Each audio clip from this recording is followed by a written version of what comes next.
Hi, welcome to Pennsylvania Newsmakers, and thanks for watching. Well, imagine this.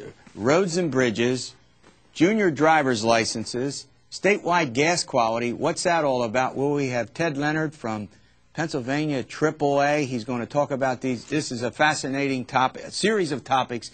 And then John Hanger, the acting secretary of the Department of Environmental Protection, joins us for a discussion of environmental issues. All of that after these words. This is Pennsylvania Newsmakers, a fast-paced, unrehearsed weekly discussion with and about the leaders who shape your world. And now, here's your host, Terry Madonna. Hi, welcome back to the program. Well, I'll tell you what, we have a great lineup today. I'm starting here. I'm going to point to him, Ted Leonard. He's the executive director of the Pennsylvania AAA Federation. Full disclosure, I'm a member. Ted, full disclosure, I'm a member. We don't want people to... Thank you. But that's not why he's here. He's not why he's here. Look, we have a bunch of big topics to cover. Let's first of all talk about roads and bridges. People might say boring, but we've got a $1.7 billion a year construction need problem in the state, identified by a commission, an independent commission, set up by Governor Rendell several years ago. No modern economy without roads and bridges. Am I correct about that? Absolutely. What's going on with that in terms of the stimulus, in terms of what Governor Rendell has been up to with trying to get the funding for it? Well, first of all, thanks for being a member. We welcome. appreciate it. It's interesting and perhaps ironic that AAA was formed back in 1902 to push for roads and transportation funding. And here we are 107 years later. Full circle. We're full circle. We're back, and the top issue on the list that we're talking about, again, is transportation funding and good roads. As you said, the governor put together a blue ribbon commission a couple years ago, and they identified $1.7 billion a year additional funding that was needed for Pennsylvania's infrastructure. That was a couple of years ago, and given the rate of inflation with concrete, steel, and other products, I'm sure that's somewhere over $2 billion a year now that's needed. So that the need is huge. Yeah, and we went through all these attempts. You know, Governor wanted to lease the turnpike, then we did the tolling Route 80, and that's off the table. But there are billions, maybe that's true, billions that should be coming to the state to be spent on roads and bridges and mass transit out of the stimulus package, correct? I don't know what the exact amount is. I don't know that anybody's I've seen a couple different figures. I saw in one paper it was identified as $1 billion coming to highways and bridges, and perhaps $400 million to mass transit. Yeah. But it's important to keep in mind that's a one-shot deal. Yeah. You know, that's going to be a good injection, and nobody's going to turn that down. We're still in search of a permanent funding mechanism. Absolutely. There's steady a steady revenue flow that's needed. We're kind of in a perfect storm right now as the need continues to grow, as I said, because of the inflationary pressures. But, and the use on the roads. And the use on the roads. I mean, Pennsylvania is one of the largest truck trafficked states in certainly on the Route East 80, Coast. you know that, right? Route 80. Yeah. But as the need continues to grow and we're getting in a deeper hole, the revenues are going down. The motor license fund from gas taxes is down about $70 million because as gas prices go up, gas use goes down, gas taxes go down. So it's kind of a perfect storm. Look, let's talk about it. I think, there's some fascinating proposals in the legislature that we don't often talk about that I think, let's take a few minutes. One of them is this debate about if you got a junior driver's license, and we all know that people and, teenagers, I'll get into trouble here, but they do have more accidents than people who are not teenagers. Proportionately, am I correct? That's a fact. So we're dealing with a fact here about limiting the passengers that can be carried. If you have a junior, is that a realistic proposal, you think? Well, 37 other states already do that. Well, fairly realistic. So it's realistic. And what you're talking about is actually limiting the passengers that a junior license holder could carry. Right. There have been studies, including AAA studies, that have shown the more passengers that are in a car, the higher the distraction rate is for the teen driver. Now, they're trying to focus on the skill of learning to drive, and when you have more passengers, and it's shown as many as 3 passengers, the distraction rate is up 300%. Yeah. Well, maybe we ought to get Representative Shapiro, who's Josh Shapiro from Montgomery County. He's a big one on the cell phones. He has a bill, you know. And I don't know if you want to talk. Maybe we can get into that at some other time. But well, there's actually a bill. There's actually a bill that came out of the House Transportation Committee, House Bill 67, which does ban the use of cell phones for teen drivers, as well as limiting. For teen drivers, so teen drivers. Maybe couple them together. Yeah. But all right, we're gonna run to a break. When we come back, we talked about this a couple months ago when you were on. I want to revisit it. It's this no uniform way to look at or assess quality of gasoline, and I want you to. This is pretty. Now, gasoline prices are down, so people might not be as concerned about it. But what usually goes down goes back up, and I think. All right, we're with Ted Leonard. We're going to come back and chat about this after these words. This broadcast of Pennsylvania Newsmakers is presented by the Pennsylvania Chamber of Business and Industry, the statewide voice of business. This broadcast of Pennsylvania Newsmakers is presented by PAConstructionJobs.com. For more information about rewarding careers in the highway construction industry, visit PAConstructionJobs.com. And by the Pennsylvania Manufacturers Association. Business in Pennsylvania is our business. Hi, welcome back to the program where I'm talking with Ted Leonard from the Pennsylvania AAA Federation. We're chatting about a variety of things that deal with transportation and roads and cars and other vehicular situations. Statewide gas quality testing program, what's that all about? Pennsylvania is one of 3 states in the country, the other 2 are Nebraska and Alaska, that does not test the quality of its gasoline at the pumps. We don't test for octane levels. I mean, if you're buying 93, how do you know you're getting 93? You might be getting 85. The gasoline might contain water. It might contain higher levels of ethanol than it should. It might contain Is a gallon water, a gallon? sediment. That's all we test. So a gallon is a gallon. We test that. We know that. A gallon, it's a gallon. A gallon is a gallon of something. Now, the host is supposed to be neutral here. But I must tell you, that seems outrageous to me, that with all the things we tested, if you go and you go to the gas, you put the gas in, and it says 87.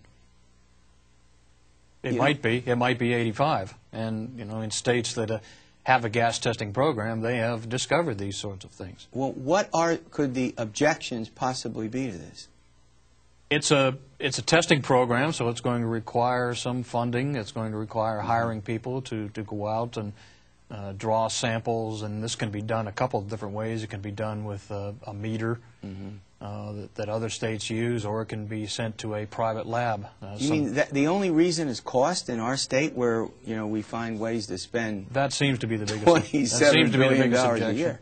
Yeah, that doesn't seem to make a lot of sense. But well, there's a bill been introduced. In the Senate, Senator Greenleaf has introduced a bill, and it's gone through committee. The House Transportation Committee is also working on a bill. Is that the objection you hear, cost?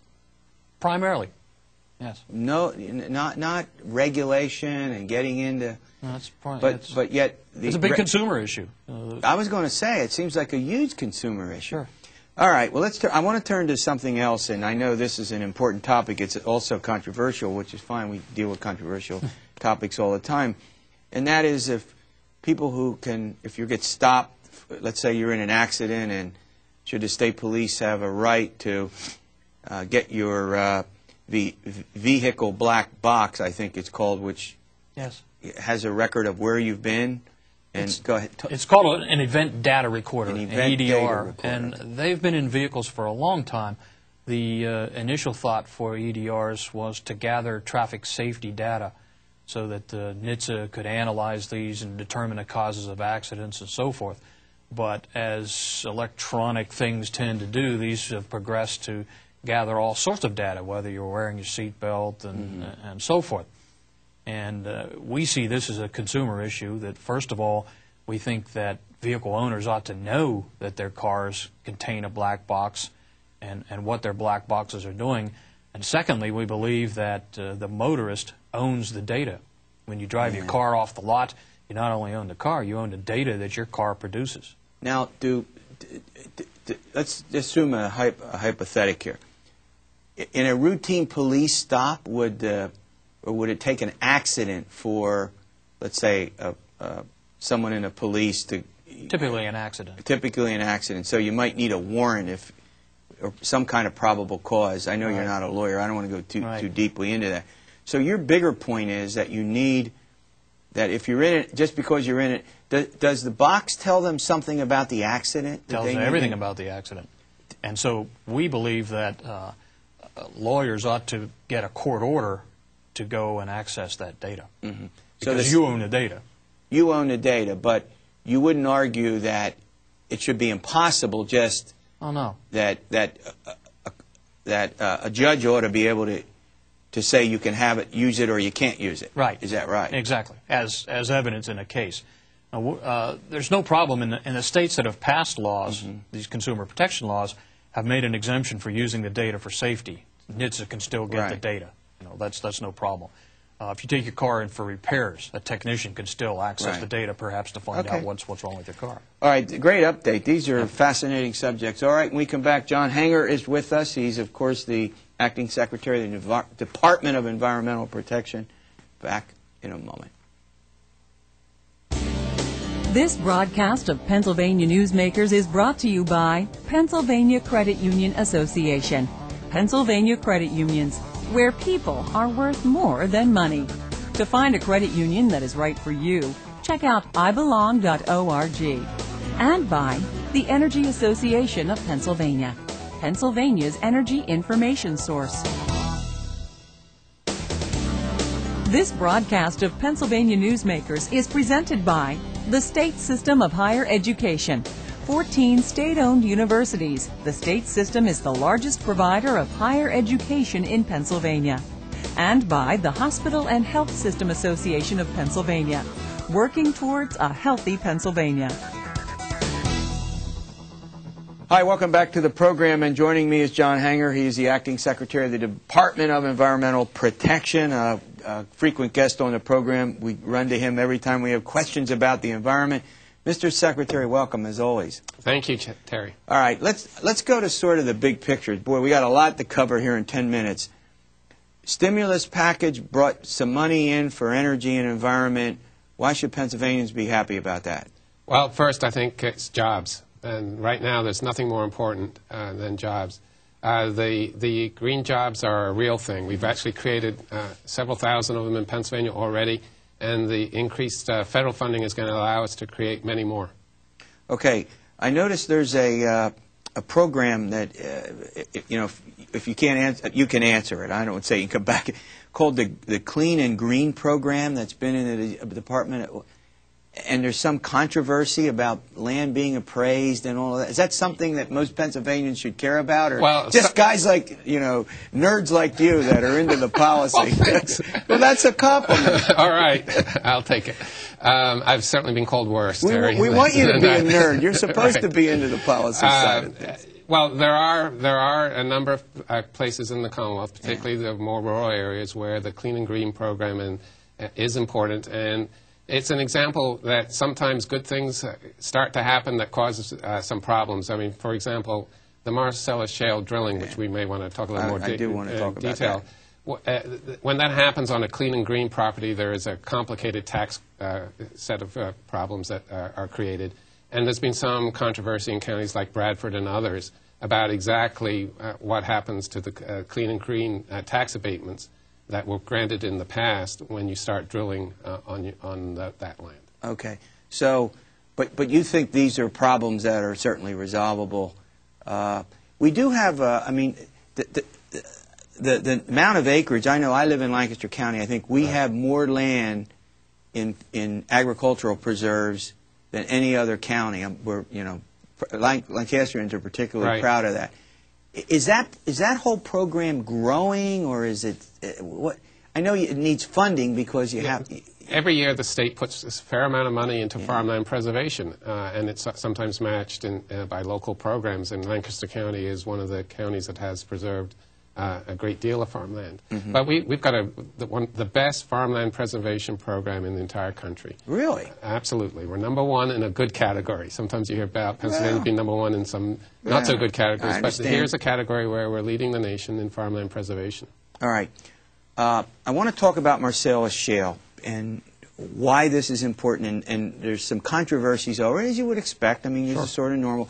But before I do that, and we'll do that on the next segment, tell me what are your major priorities since you've been appointed? What did the governor like say? Okay, Secretary Hanger, these are the 3 or 4 things. Now, knowing you probably said, Governor, these are the 3 or 4 things I would like to do. But what's going on? Well, I actually asked him what he wanted me to do, and he gave me 5 things. And the first 2 were energy related. The first thing was to finish up some important energy legislation that the legislature did in October. They passed a landmark electricity conservation law in October that now the Public Utility Commission is implementing. He also wants to make sure that the important laws that have been passed over the last 5 years in the energy and the environment are implemented well. We've, for example, got $650 million for alternative energy funding that the legislature made available in July. The bonds were going to be issued shortly. And that money... some of the money in the stimulus, I think, is also for alternative energy. It is. That's going to be added to it. So, you know, this money is precious. It was precious before the economic problems. It's even more important now. One of the things he wants me to do is to make sure that money is spent as well as possible, and we're at the department doing that. Our work is now doubled in a good way, probably, or tripled, because we're going to get additional stimulus money for alternative energy. More solar, more wind, more methane recovery, biomass, hydro, energy conservation. These are things that create clean sources of energy, reduce pollution, and create jobs. Okay. Now, we're going to go to break. When I come back, I want to talk about this Marcellus Shale. There was a story in the Intelligencer Journal, and written by Aid Crable, and man, it is a lengthy. I don't know if you've seen this yet. It was probably the best explanation of this in print that I've seen. And we're going to run to break. We're going to talk about Marcellus Shale, how important it is. It's a rock formation out of which natural gas can be extracted. It's way down, very deep. Secretary Hanger is going to explain that and why it's important to our state when we come back. This broadcast of Pennsylvania Newsmakers is presented by Highmark Blue Shield, changing the way health plans work for business with a variety of plan options for employers and more choices for employees. Information is available at highmark.com.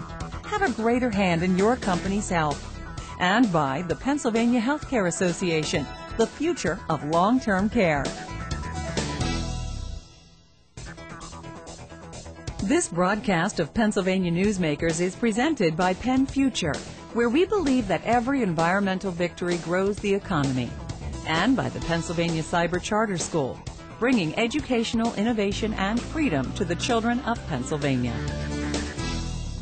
Hi, welcome back to the program with John Hanger. He's the Acting Secretary of the Department of Environmental Protection. We're talking about a source of energy that Secretary Hanger and others believe could change the face of energy production, not just in our state, but in our nation probably as well.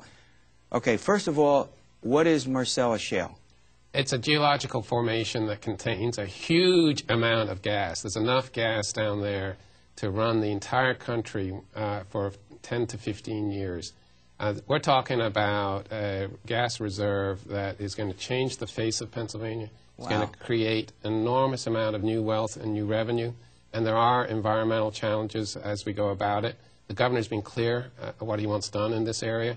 He wants us to produce the gas and protect the water. And we're going to do both. We're going to produce the gas and protect the water. We had a record year in 2008 in issuing permits for gas drilling. We issued about 4 times as many permits in 2008 than we did 10 years ago. And we're also focused on making sure that we inspect these facilities properly and deal with the water disposal issue, which is a significant challenge.